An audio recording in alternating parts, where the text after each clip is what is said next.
Okay, so now that we've gone through the four primary criteria, in this video we're going to be doing a comprehensive review. And the way we're going to do that is we're actually going to go through the process and implement all four of the criteria, but I'm going to show you how to do it in order. Okay, so when you're doing this process of product research and selection, obviously there's an order of things. The order is not necessarily the way we discussed the four primary criteria. Okay, there's a certain structured way to do this when you're searching on Amazon, when you're going through this entire process. So this is going to be a very raw video. Okay, I'm actually going to be, going through this process as if I am looking for my own product opportunities. So before we get into that, I want to touch on the product opportunities spreadsheet, which you can download under this video. And you'll notice that it's structured, or it's formatted in a way where it's split up. The columns are split up based on the four primary criteria. And just as you see it here, the first category is general, under which there are two columns. There's the main keyword and then the URL of the top result. So this basically means whenever you're searching on Amazon, going through the bestsellers and the categories and subcategories, once you eventually find that first product, and if it does meet those criteria, which we'll see how to go about doing that, then you're going to put that main keyword and that URL on the spreadsheet. And again, you'll see all of this and how we use the product opportunity spreadsheet appropriately in this video. Next, we have demand. Of course, we look at BSR of the top three products. Once we've identified one that meets our initial criteria. And then, of course, we use merchant words to come up with the keyword search traffic number. Then under profitability, we have selling price. Again, we look for the top three search results of the main keyword, and then we have profit margin, which we use the FBA revenue calculator to determine. Then we have competition. We look at the number of reviews of the top three. We look at whether or not the listing is optimized, or at least, as we discussed in the criteria, trying to find seeing if there are more than three listings that are optimized on page one of the search results. Then we try to determine whether or not there may be a way where we can have a competitive advantage or somehow differentiate our product from those that are already selling on the marketplace. And then finally we have ease. So we look at the weight, durability, size, and the simplicity. So all of these are different columns on your product opportunity spreadsheet. And now let's get into Amazon.com and the internet and online, and I'm going to show you exactly step by step how to go about this process. Okay, so before we actually get into the process, I want to introduce you to two Google Chrome add-ons. And both of these add-ons I actively use whenever I'm looking for products, and these two tools will significantly make it quicker and easier for you to do this product selection and research process. So to start, you just go to Google and you can type in Chrome add-ons and click on the first result, Chrome Web Store. And when you're on the Chrome Web Store, go ahead and search for AMZ Seller. And these are the two add-ons that I'm referring to. The one is known as AMZ Seller Browser, and the other one is known as DS Amazon Quick View.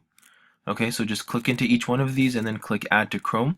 Of course, I already have it, so it says Added to Chrome, but you can click on Add to Chrome or Download add-on, and then you will be able to use it. So let me just show you very quickly and briefly what these two tools actually do.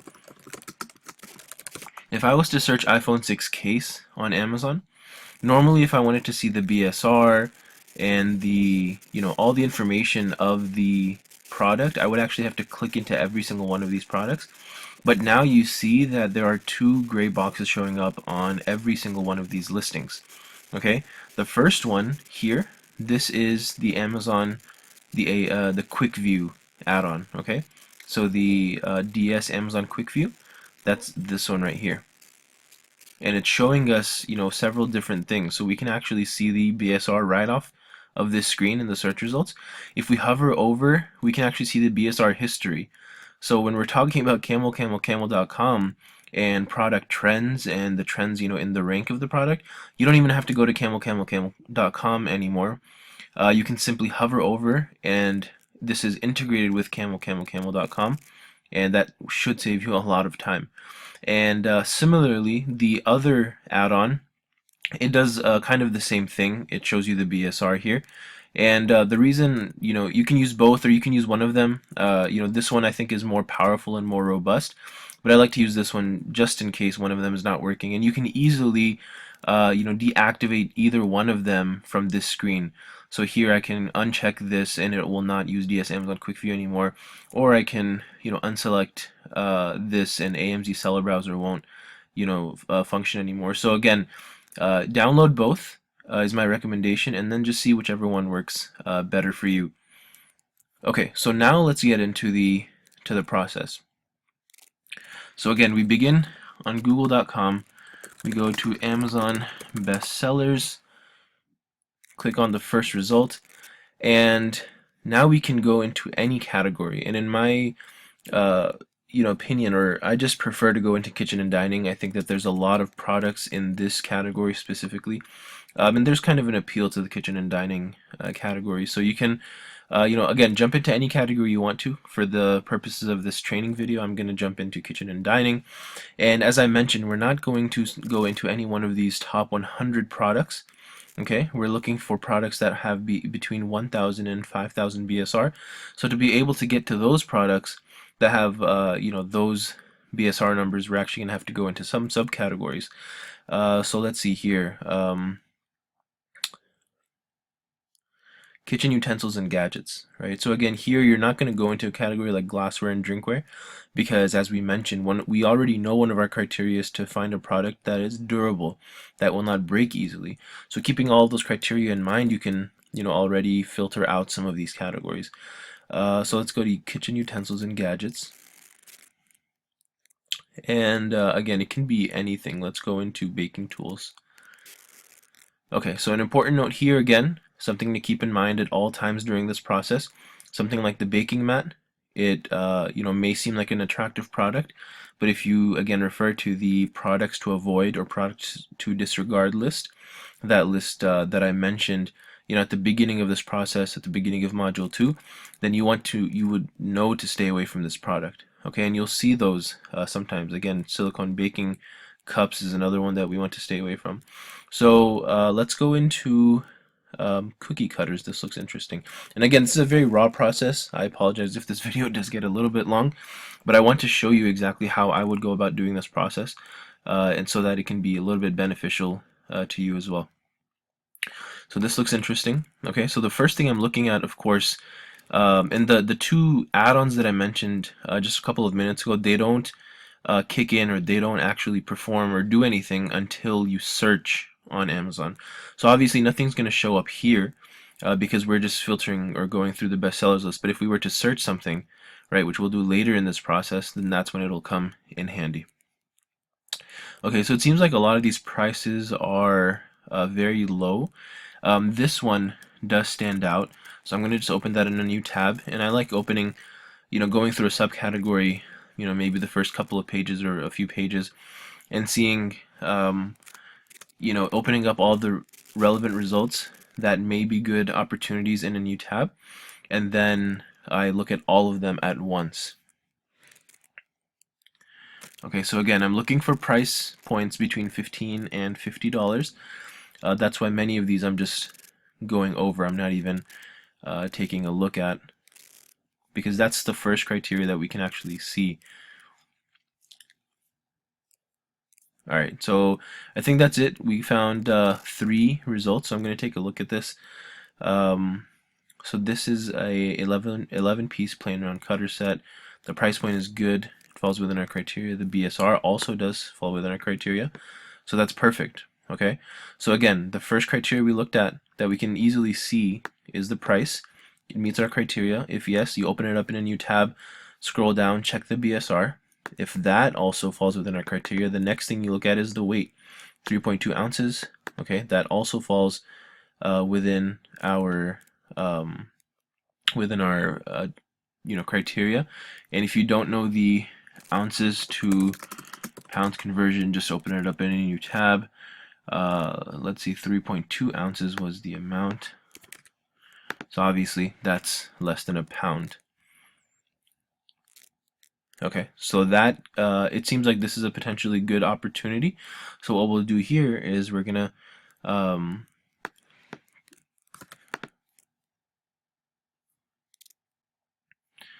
so I think the keyword here would be cookie cutter set, not cutter set. So again, the word cookie is not even in the title, which as we discussed in a previous video, this listing is not optimized at all. Make sure that you search in all departments. And now this is where our add-ons really come in handy. So I typed in cookie cutter set, and disregarding the sponsored ads or the sponsored listings that show up, just scroll down and let's see the top 3 that show up. So here's one. This one is $14.99. It has a BSR of 2022, which is perfect. It falls within our criteria. The next one, it seems like is the same company, but it's a different maybe model of some sorts. And this one is around 3,000 BSR. That falls within our criteria as well. Then this one is actually 526. So this is actually very good BSR. It's actually not even within our criteria. It's in the top 1,000. But let's see. Again, we look at the top 5 results. Okay, so we've looked at 3 so far. So here's the 4th one. Okay, 3727, which also falls within our criteria. And then the 5th one is the one we originally found, the Ateco one, right? And that is within our criteria. So it seems like this would be a potentially good opportunity, even though one of these is out of our criteria of the between 1,000 and 5,000. Again, we look at the top 5 and we see if 3 of them meet our criteria. So exclude the sponsored ads. 1, yes. 2, yes. Okay. 3 was no. 4 was yes. 5 was yes. So 4 out of the top 5 do meet our criteria, which is great. Okay. So now that we've determined that BSR, right, that 3 of the top 5 meet the BSR criteria, the next thing we look at is the number of reviews. Okay. So we try to basically find, first we look at the number of reviews for these top 5. So 586, 92, 200, 191, 146. Okay, and if you refer back to the chart or the tiers, this is actually very good. 146, 191, that's, you know, low to moderate number of reviews. And then 92 is actually low, and 586 is a bit high, but that's only one of those 5. Okay, and then what we do is we look for at least 2 listings on page 1. So we're on page 1 right now, and we look for 2 listings that have 100 or lower. So we already found one here, and we scroll down and we see 41 shows up here. So that's 272. Again, we've already found multiple products that have lower than 100 reviews that are on page 1. Why is that significant as a review or as a reminder? Because it shows us that there is potential in this market for us with a low number of reviews to get onto page 1. Okay, that's the ultimate goal for a product, is to get on page 1, and of course the top of page 1 eventually for the main keyword search. So it just presents, or it shows us, or you know, tells us that there is opportunity in this market. So that's the next thing you know, that we looked at, and you know, we found multiple products that did have lower than 100 reviews, which is great. Okay, so one thing that I forgot to mention that we do need to look at is the price points. Okay, so even though we found that first product that did meet the price point that we're looking for, we still need to look at the other 4 results that we found on this page and see what their price points are, and if they are similar to that price point that we found, which we're looking for, between 15 and 50, or not. So this first one, it's at 15. The second one, it's around 10. Okay, so the next 3, it seems like they're around $10 or so, which is lower than what we're looking for. And then the 5th result here is 1641, which is the product that we initially found. So in my opinion, this is still an okay, you know, 2 of the products do meet our criteria of price. Okay, the other 3 don't, but that's okay, because it could depend on the quality of the product. But this shows us that even if the price point is $15 or $16, then it's still, you know, people are still buying it. So it's not like someone won't buy it if it's not, you know, lower than this price. So now let's take a look at profit margin. Okay, so we do that by going to the FBA revenue calculator.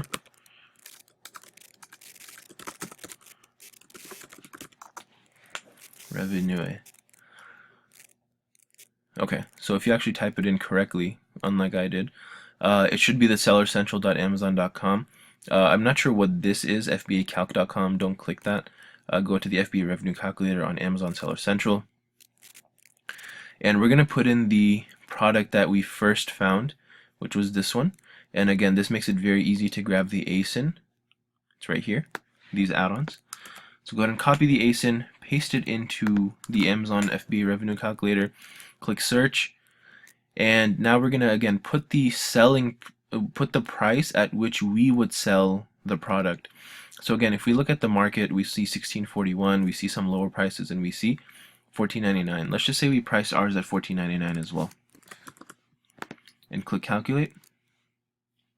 And now we see for this or a similar product, if we priced it at 14.99, Amazon would essentially take 493 total. Again, that includes two costs.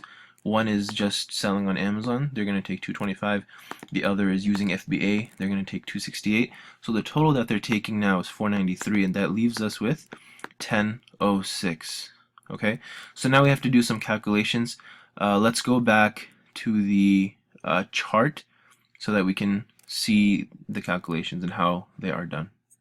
Okay, so here is the sort of chart or format that I like to use every time I'm looking at the potential profit margin for any product. And I'll actually include the text of this below this video so that you can also copy and paste it and change it around based on whatever product you're looking at. Because it also, includes all the formulas, the division, subtraction, everything that you need to do in this text. So I think that'll be beneficial. So selling price of our cookie cutter set is going to be $14.99. For every sale, Amazon pays me $10.06. That's according to the FBA revenue calculator at that selling price. So that means that they're taking $4.93. That number $4.93 is also on the FBA revenue calculator, or you could simply subtract $14.99 by $10.06. Then to manufacture and ship my product, I paid $4. So again, this is a guess. This is a hunch. When I initially in the presentation I said $5 is a good estimate. If the price point I would say is around $20 or so, then $5 is a good estimate. For something that's closer to 15, such as this product, I would say around $4 is a good estimate. Again, anywhere between 4 or 5, you're still going to look at a close, very similar profit margin. Per sale, I make a profit of $6.06, and we get that number by subtracting 1006, which is what Amazon pays us, by our manufacturing and shipping costs, which is $4 total. Therefore, my profit margin is around 40%. Even if you took the manufacturing and shipping cost to $5 instead of $4, you're still looking at nearly 35% profit margin, which is still very good. And as we mentioned in the presentation previously, in one of the previous videos, that the initial cost will always be higher. Okay, so your profit margin is going to increase over time. That there are many reasons for that. One of the simple reasons is that your supplier will give you better rates as you continue doing business with them. Then you invested or put in $4 and received $6.06. Okay, so to actually make the product, you spent $4, and to get it to FBA, and you received back 606 in profit, and so your ROI or your return on investment is 151%. The ROI, again, it's not on our product opportunity spreadsheet, but a lot of business people like to use ROI as a determinant of how successful or how well the business is doing. So again, if you're all about ROI, then just 151% is a very good ROI.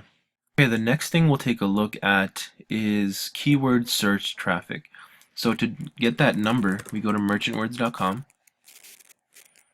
and make sure you're logged in. You should have your free 1-year access login details to MerchantWords already. Go ahead and log into your account and search the keyword. So for this example, cookie cutter set, make sure to sort by highest search volume. And as you can see, there are 26,500 search results. Again, as I mentioned in the video where we discussed this, this is sort of an arbitrary number. It's a very relative number, and it's very difficult to say just by looking at this number on its own whether or not this is a quote-unquote good or quote-unquote bad number. Again, we're just going to use this for comparative purposes. When we're narrowing down our list, these numbers will come in handy. They show us the search traffic, how many people are actually searching for this product on Amazon. So one thing I do like about this number, though, what I can tell you right off the bat just by looking at this number, is that it's not an extremely competitive space, which is good. Okay, we can tell that by both the BSR and by the search traffic. This is not extremely competitive. We're actually finding the BSRs that we're looking for between 1,000 and 5,000, and this number is not like 6 figures, it's actually 5 figures, which is good. So keep that open. We're going to need it for our opportunity spreadsheet, which we'll get into in just a couple of minutes. Before we do that, we need to look into a couple of final things that are within our primary criteria. Number one, the optimization of listings. Okay, so we talked about how to identify optimized listings, and if we start here in the search results, just by looking at the the listings, we should be able to tell if one of them is optimized. None of these are optimized. Okay, you can easily tell that by the title. Okay, you can also tell that by the image, and I can tell you, okay, so check this out. This listing, best ever, two-sided, from best in all, perfectly designed premium. Okay, so this is clearly someone who is optimizing their listing. So let's go ahead and open that up in a new tab to take a closer look, and let's just go through all of the page one results. And again, we're looking for 3 or more optimized listings. So we found one so far, and this maybe, let's take a look and see if that would be or not. But that's it, right? We found 2 at the most, one we're not even sure of yet. We have to take a closer look. So in terms of that criteria, though, it's a good to go. We're good on that there aren't more than 3 optimized listings. So again, you can clearly tell that this listing is optimized. The images, the the title is long, the bullets all caps. We scroll down to the description. They didn't do a good job on the description, but again, with the other things on the listing, we can clearly tell that this is optimized. And on this other one, the Batman one, it seems like this is a little bit more difficult to tell. Their pictures are they're okay, and they do have some all caps here. They're not utilizing the all of the prices that they can. So the other listing was utilizing this price, and then the other price, which we've talked about how to do as well. So they're not doing that, but their description is somewhat formatted. So again, this isn't the best optimized listing. It may be considered optimized. I would say moderately optimized, whereas this one is definitely more optimized. Either way, again, we just needed to find less than 3 or less of these, and we did. We didn't find more than 3, so we're good to go on that in that regard. The next thing we do is we take a look at whether or not we can differentiate in any way, and we take a look at the top listings that show up, and we can see that I think just making it stainless steel like this one, or it seems like it's stainless steel, that could simply be the that could be what sets us apart. Okay, so again, like if we were to make our cookie cutter set stainless steel, and we were to do geometric shapes and offer some other kinds of shapes, then we could easily set ourselves apart, because stainless steel is higher quality, so you can actually price the product even higher than normal. And I think that would that could simply be our differentiation. Of course, another way to differentiate is to provide something extra.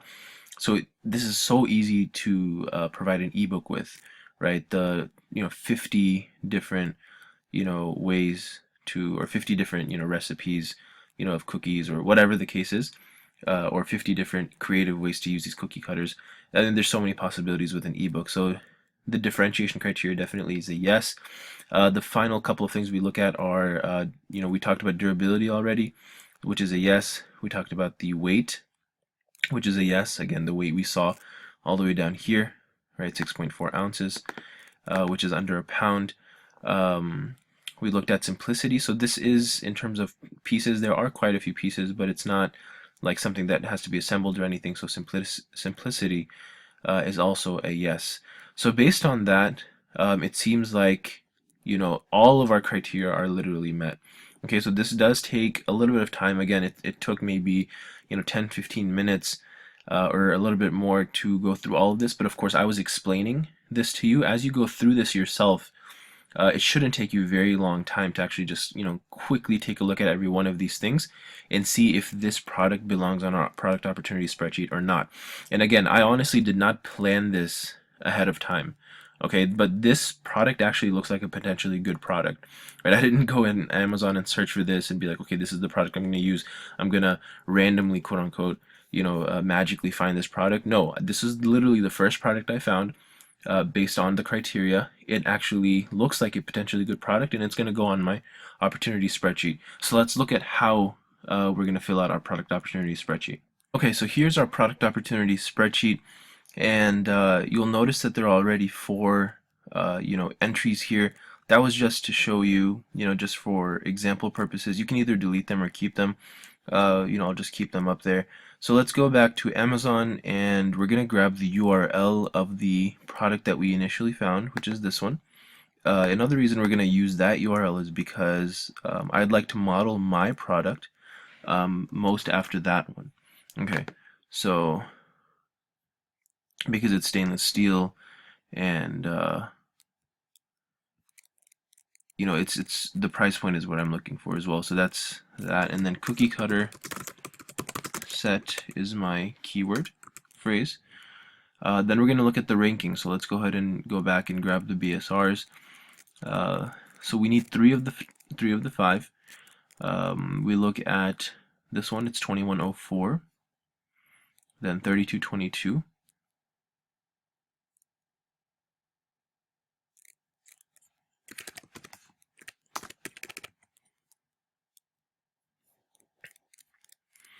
And then we can use this one, 3148, which is our first product.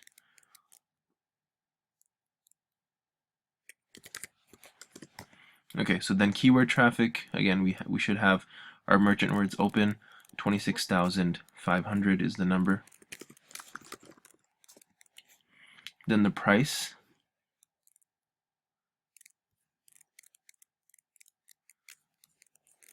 So we're looking at $14.99, $9.88,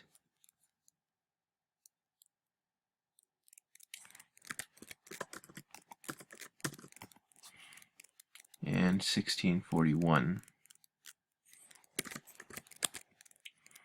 Then our profit margin we determined is around 40%. Number of reviews.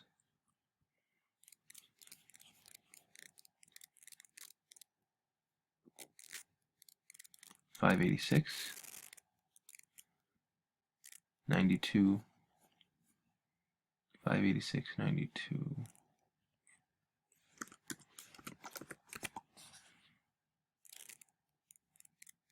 and 146.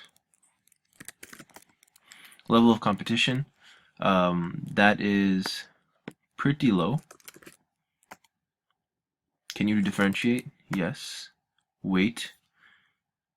So let's just take a look at the weight here. We can use this for the example. You can hover over and see the shipping weight, 6.4 ounces.